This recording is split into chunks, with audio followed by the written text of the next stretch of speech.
So hindi nga talaga siya nawala. So gawin natin yung step 2 para mawala yung change oil. Off natin yung makina. Pindutin natin yung set.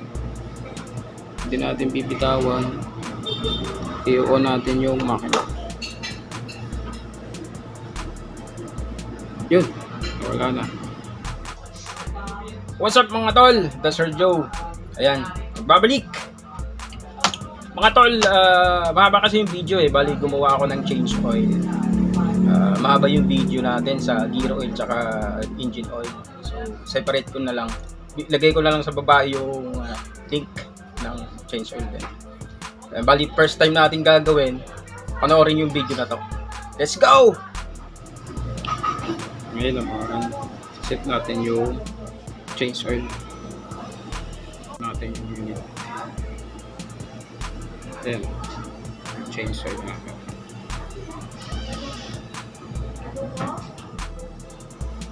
Pindutin natin yung select and set. Sabay, hanggang sa mag-blink yun, mag-blink yung oras. Pindutin natin ulit yung set, yung oras o yung minutes, isa pa. Ayan, na-reset na yung change oil. Ngayon pindutin natin ulit yung set. Yun, nag-blink ng 2.5. So 2.5 na tayo ulit bago mag-change oil. Pindutin natin yung select para mamili tayo. Ulit lang.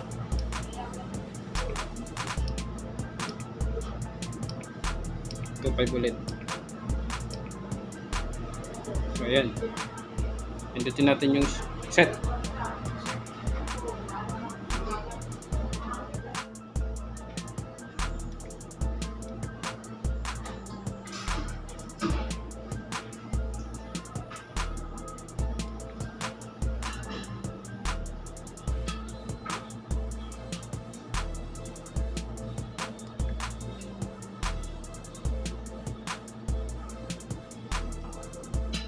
Hindi siya nawala.